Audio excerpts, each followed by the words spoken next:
Welcome back to DIY My Way. If you followed my channel for a while, you know I've been building trails throughout the woods. But we have some beautiful scenic places like this section of creek that you just saw that we like to have a place to sit down on a bench and just enjoy it while we take our walks in the woods. So I decided to make some benches to go along the trails, and I'm going to show you what I chose and how I made it. You might like to have some of these too on your property. This is the view from the bench I'm sitting on.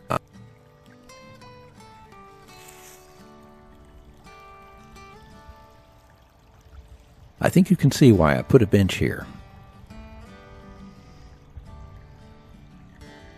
So besides having one here besides the creek, I also have one up here on what we call the Enchanted Hill, which gives us a beautiful view out over our neighbor's pasture through the woods. And I have one sitting out behind my shop ready to be put out on the trails. Initially I planned to put 6 out on the trails and probably end up with even more. And I have a plan for a picnic table down by the creek. I chose the Hopkins 2x4 Basics AnySize Chair or bench ends as the basis for my benches. The bench frames are made of durable resin plastic which won't rot or attract termites. You use 2x4 lumber, which is not included, to make a chair, love seat, or bench up to 6 feet long. For outdoor use, I recommend using pressure-treated lumber. They have a surprisingly comfortable and ergonomic design, which I can personally attest to. Each piece has a built-in cup holder, and the kit includes instructions and a bag of screws. The assembled seat back height is 32 inches and the assembled seat height is 17 inches. The weight capacity is 400 pounds, and I paid $48 per set 3 months ago from Amazon. However, prices have gone up and vary by seller, which by the way include Amazon, Lowe's, Walmart.com, and others. So shop around for the best deal. There's an Amazon link in the video description. In addition to the AnySize Chair or bench kit, Hopkins sells a picnic table kit, which I also bought, a standalone bench or low table kit, a flip-up convertible bench and table kit, a workbench kit, and even a shed kit. Again, you supply the lumber for all of them. A nice feature about these benches is that they only require a circular saw, a No. 2 Phillips head screwdriver, and a tape measure. However, I recommend having a cordless drill, sander, and clamps on hand. For the customizations I added to my benches, a jigsaw and a table saw are very helpful. Now about those customizations I mentioned. They include built-in side tables on each end, a center support for additional strength and to keep the seat boards in line, and a backstrap to keep the backboards in line and prevent warping. In the box are the bag of screws for assembly,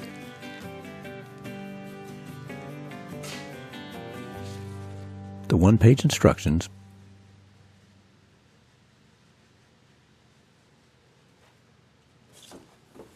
and of course the 2 end frames.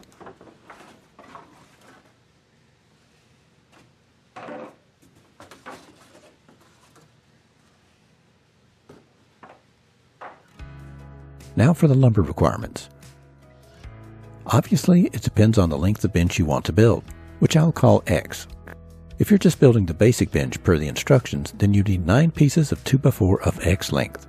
So if you want a 4-foot bench, you'll need 5 8-foot pressure-treated 2x4s. Likewise, if your bench will be 5 feet long, you'll need 5 10-foot pressure-treated 2x4s. And for a 6-foot bench, 5 12-foot pressure-treated 2x4s. My benches are 5 feet wide, so I need 4 10-foot pressure-treated 2x4s for the seat and back, 2 8-foot pressure-treated 2x4s for the runners that will support the end tables, and 1 8-foot pressure-treated 1x6 deck board for the tabletops. If you want your build to include the optional center support, then you must make it before assembling the rest of the bench. Start by laying the 20-inch frame of pressure-treated 2x4 on top of the end frame as shown. You will want it to be flush with and parallel to this line here, and the corner of the board to be flush with this edge. Then clamp the board to the end of the frame.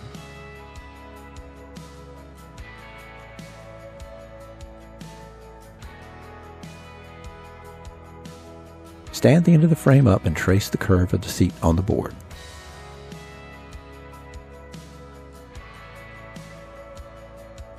Then trace the top and right side of the 2x4 slot on the board.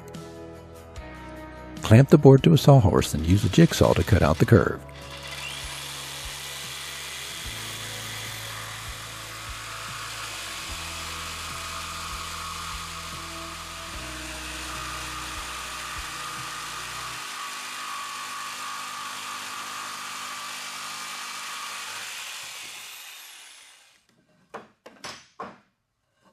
A little sanding to smooth it out.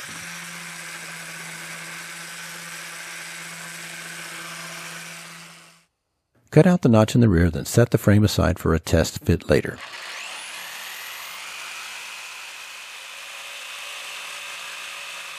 By the way, if you plan to make more than one bench with a center support, then keep this one to use as a pattern to make others. If you want to have a back strap on your bench, then now's the time to do it. Place a 1 foot long piece of 2x4 under the back section of the end frame with the end of the board flush with the top of the seat back. Trace the curve of the seat back onto the wood.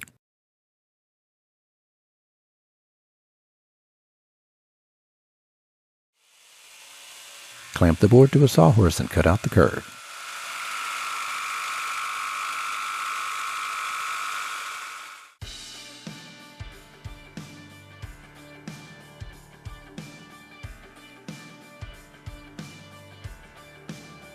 Again, a little sanding to smooth the curve.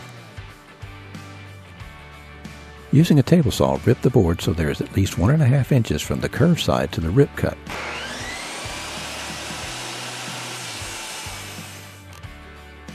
Set the piece aside because there'll be more to do to it later. Now let's build a bench. First I cut two 8-foot 2x4s to 7 feet long.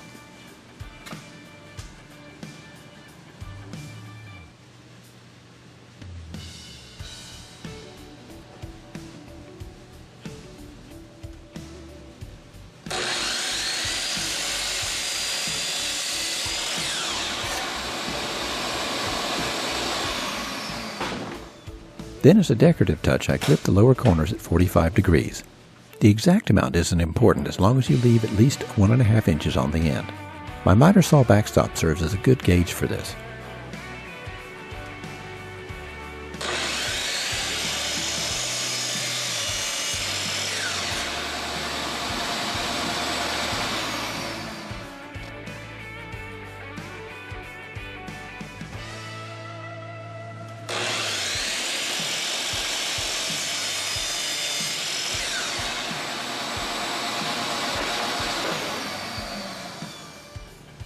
I mark 13 inches back from both ends.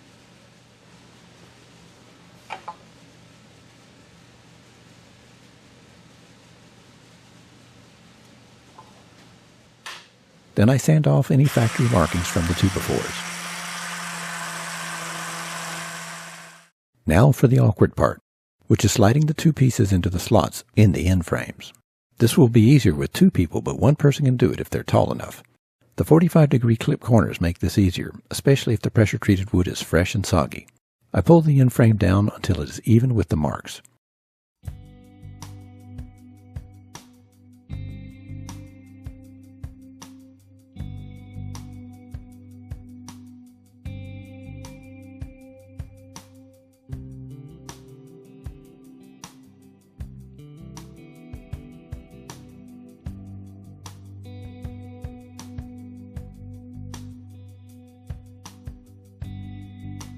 Now for the other end.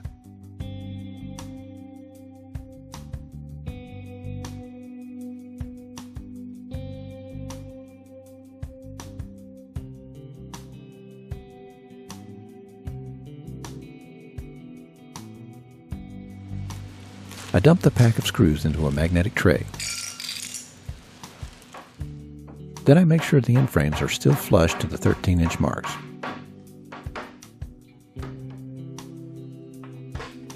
The first screw goes in. A driver extension shaft makes this easier.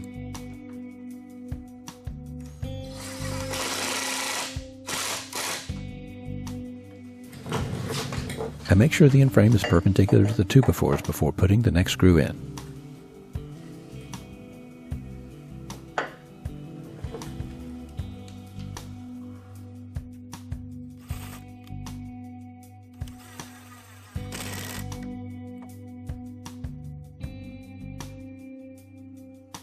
Next, the screws go in the back of the end frame.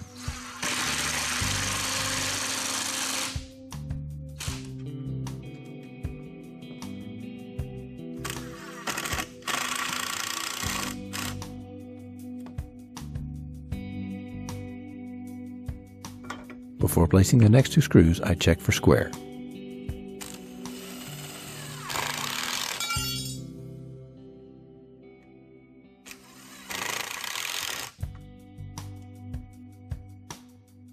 Same song, second verse for the other side.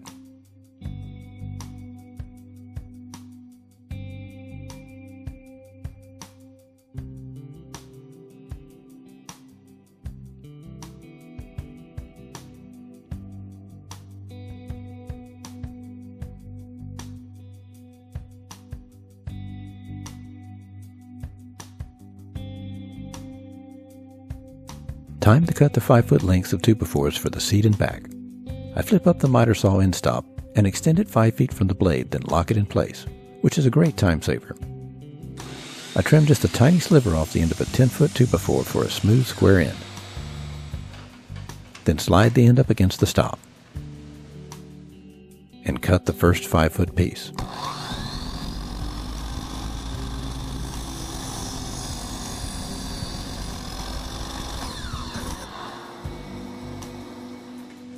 Slide the remaining pieces against the stop and, well, you get the idea.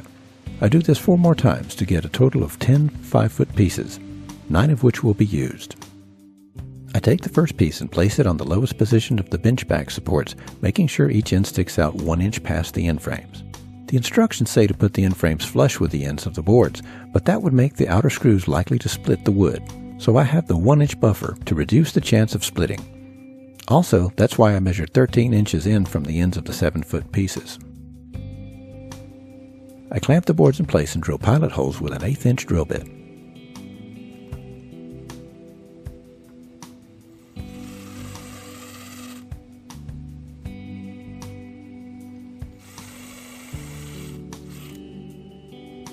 Then put in the screws.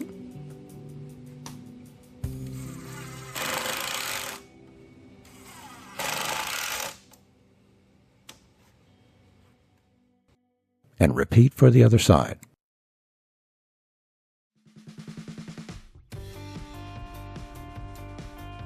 A nice feature of the bench frames is that they have spacing tabs for the backboards.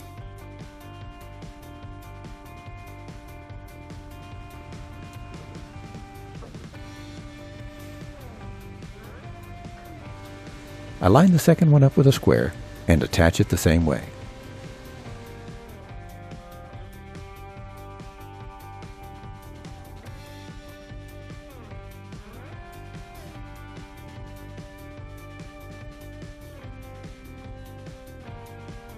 Same procedure for the top board.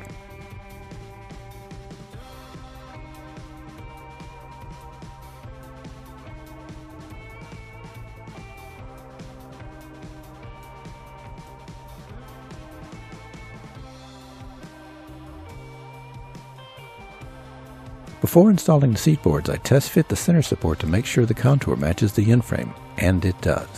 Great. I make a mark on the front and also on the back.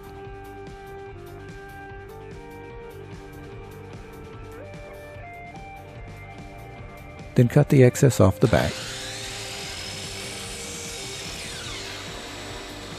and clip the front corner at 45 degrees. Remember, if you plan on making other benches, use this center support as a pattern for making others.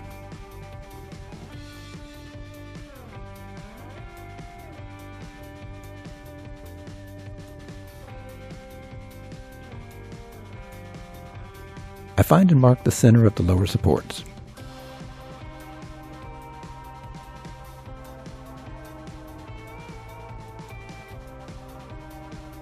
Next, using an 1/8 inch bit, I drill a pilot hole at about 20 degrees angle in the center of the front cross member. Then I use a 3/8 inch bit to drill an angled pocket hole up from the other side. I screw in a 3-inch deck screw in the backside, leaving the screw tip flush with the top. Then clamp the center support in place and drive in the screw.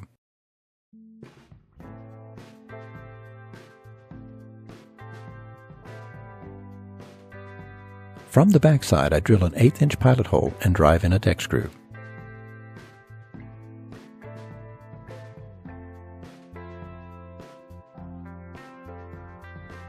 The first seat board goes on. I make sure I have a 1-inch overhang on both ends and the board is flush against the front armrests. Then clamp the board in place.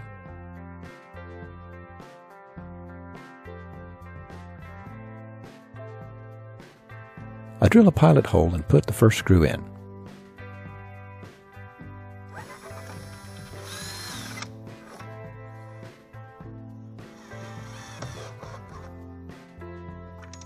Oops, I hate it when that happens. I repeat for the other side.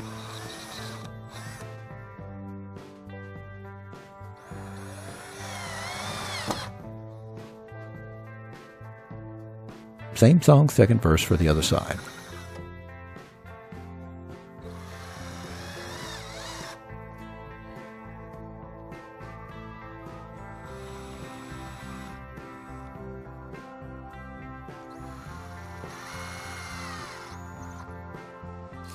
And finally, I put a deck screw in the middle of the board to attach it to the center support. No need for a pilot hole in the middle. The other 3 boards go on in similar fashion. I use 1/8-inch spacers between the boards. The instructions say to use 3/8-inch spacing, but if your pressure-treated lumber is fresh and soggy, that's too much in my opinion.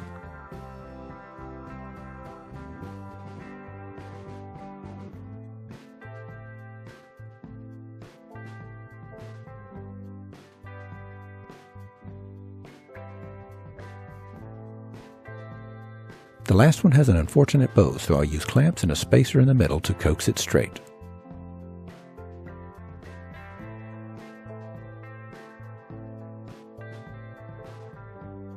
I'll bet you thought I forgot about the backstrap piece. Well, not so. The positioning and length of the backstrap is a matter of preference. I want it to be about 1 inch from the top and bottom of the backboard, so I place it accordingly and mark the bottom of the backstrap.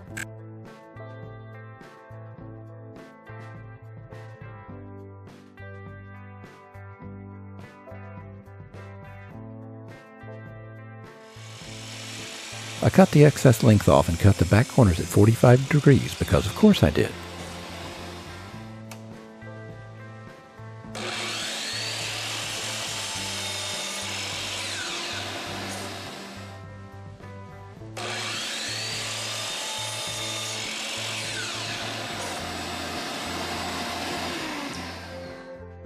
Next, I use a square to make a vertical guideline for installing the backstrap.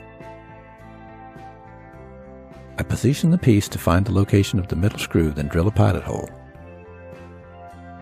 I clamp the backstrap on and drive the first deck screw in, followed by 2 more for the top and bottom boards.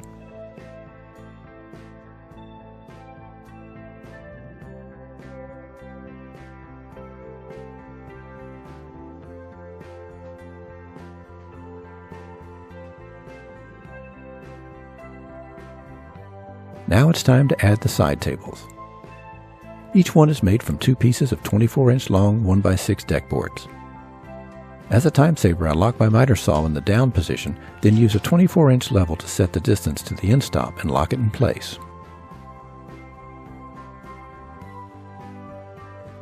The pieces can then be cut to length assembly line style.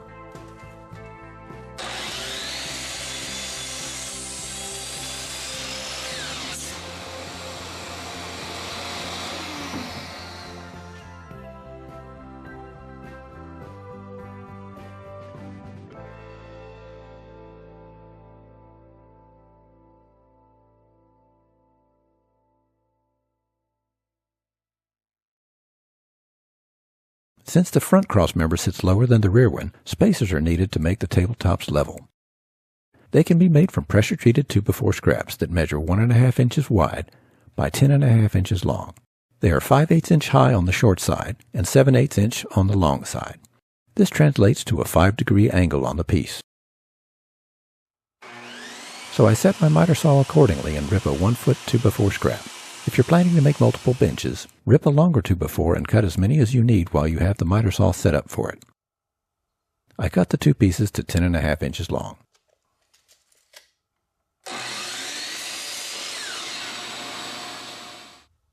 I attach them with 2-inch 16-gauge brads.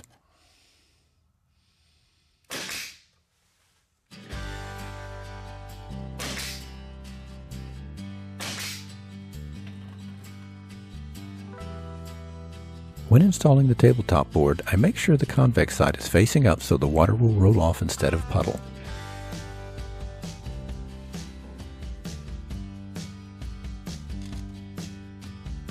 I measure 3 inches from the spacer, which brings the front edge of the table flush with the front of the armrest.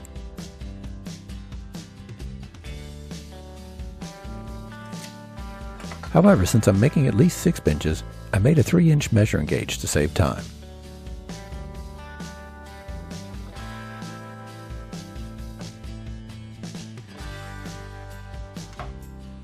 I also made a 3/4 inch spacing jig for the table overhang.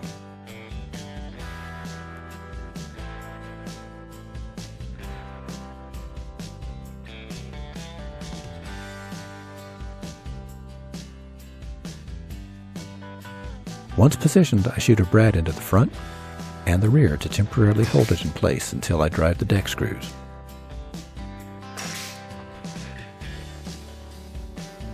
I position the second board using 1/8 inch spacers, then shoot brads.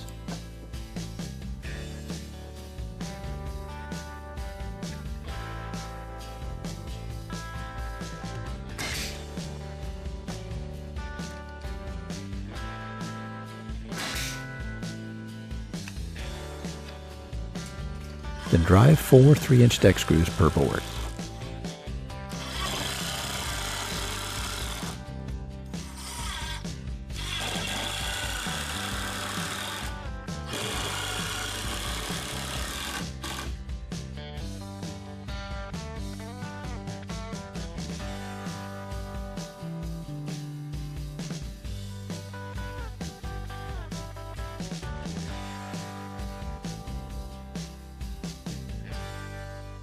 Now for the other end.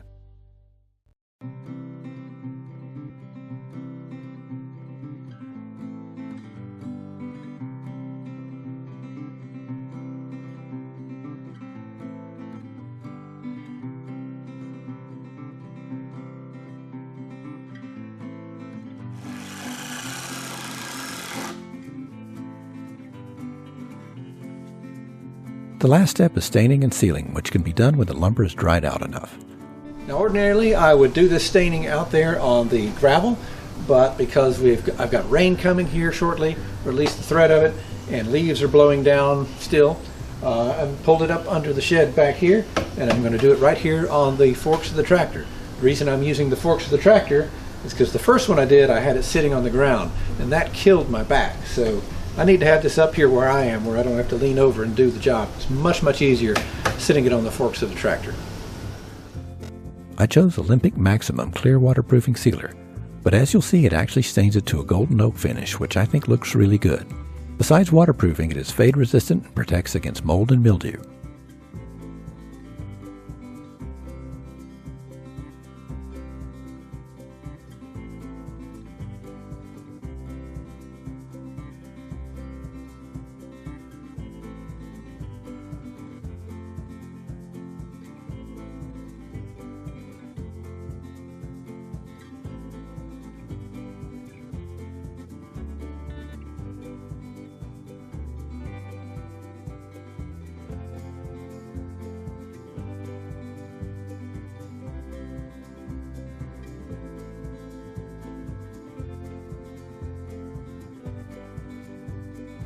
I hope you found this video helpful, and if you did, please click that like button, leave a comment, and by all means, please subscribe. If you want to know when I post new videos, click that little bell. As always, thank you for watching, and I'll see you on the next one.